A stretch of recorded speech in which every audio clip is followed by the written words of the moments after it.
Um, Obviously, extremely disappointing that second half unfolded the way that it did. I thought we competed and responded extremely well in the first half.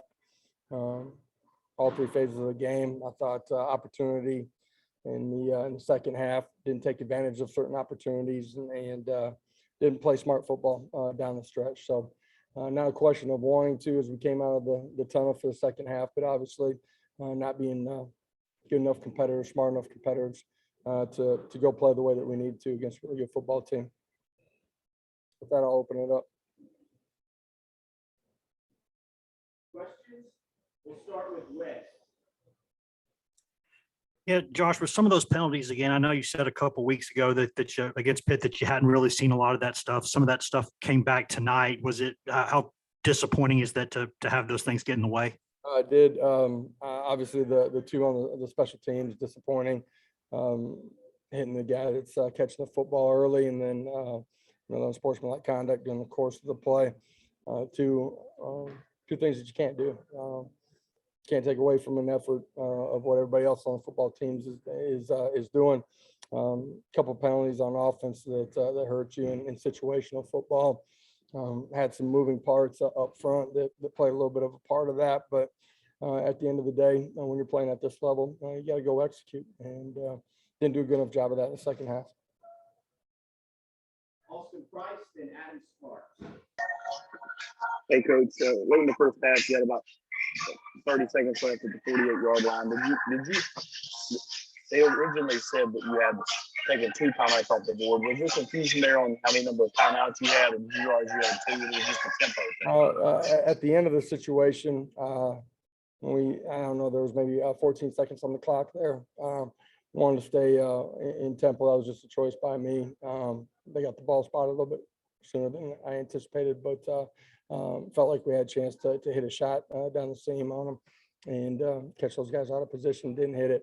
Felt like we had to go kick the field goal at the point of where we were at. Had a couple issues with our snaps and that type of thing. So you were right on the fringe of his range and chose to take the field goal at that point.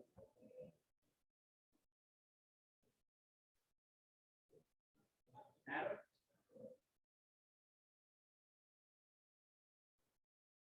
We'll go to Mike Wilson.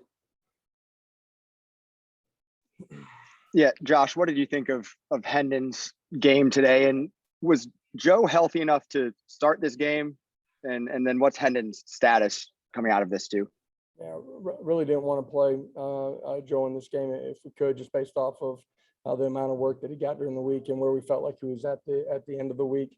I thought Hendon played hard, competed, made some big time inside of the pocket, used his feet, opportunistic.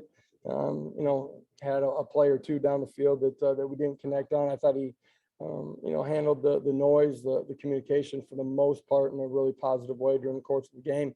Handled the ups and downs and continued to fight and compete and do it in a positive way. Get on the sideline in his demeanor too. So, a ton of positives there. As far as his health, I don't know where we're at this point. We had a few guys that they got banged up during the course of the game a little too early to tell where they're at. Adam, we'll try you again. Yeah, I'll try this again. Josh, I know you value progress a lot. In what ways do you think this team is better than it was against Bowling Green? I think we're a better football team in our understanding of what we're doing and in some ways execution. When you're playing a really good football team like this, though, when there's opportunities and those things arise, you gotta make those plays. And today I didn't feel like we did that. David Pascal and Trey Wallace. Yeah, Josh, can you just talk about, I know the second half didn't go your way, but you had some things going there until that Callaway drop. Can you just talk about that because you had converted a 4th and 5 and then obviously that play? Yeah, I had a couple, the second half, just the flow of it, the clock was draining on everybody's drives in the second half. There weren't a ton of opportunities. You had to maximize every one of those drives and a couple of situations that we're in 4th down that, we got Callaway on a simple drag route that's got a chance to pick up a first down and maybe go the distance.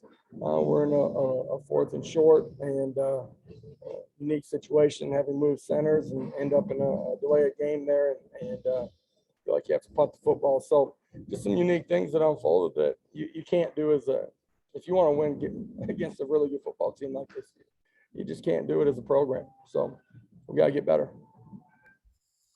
Hey, Josh, what did you see out of your running game tonight? How did you think Tyon Evans performed, especially up the middle? Did you guys see something in Florida's defense maybe presented some opportunities for you guys, and the health of Jabari Small as well?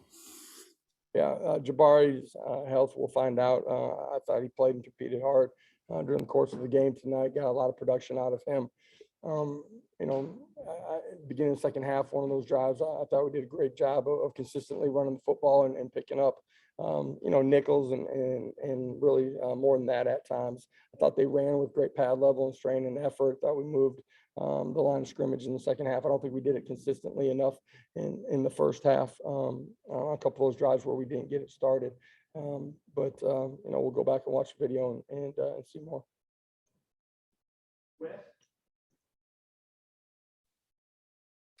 Yeah, Josh, I think you already answered this, but I was going to ask about Elijah Simmons there at the end of the game. Looked like he rolled something up. Is he all right there? Yeah, just got hit on the knee. As far as I know, that's what they told me. I didn't see it actually happen live. We'll find out more as we, finish tonight and get back to Knoxville. What about the balls hitting the ground with the receivers there? Is that something that, are you seeing some of that in practice, or are some of these things just kind of surprising?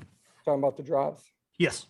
Yeah, I didn't anticipate that tonight based on what we've seen in practice. Other questions for Coach? Blake? Yeah, Josh, this is a big picture question that may be hard to answer in the moment, but how does your program, I guess, kind of long term close the gap with with some of these top programs in the SEC? Yeah, I mean, it's in everything that you do. There's plenty of plays out there for us as coaches and players to close the gap tonight. Got a chance for it to be a tie ball game going in. It's who we are and how we continue to develop as we build this program. It's in recruiting too, but we got to continue to grow. We're in a race against ourselves. I said it last week. I said it, the week before that. There's things for us to do that we can be better than what we showed in the second half, in particular tonight. Back to Trey. Hey, Josh, did you feel like that you guys maybe had to slow it down any when it comes to offense with Hendon at quarterback?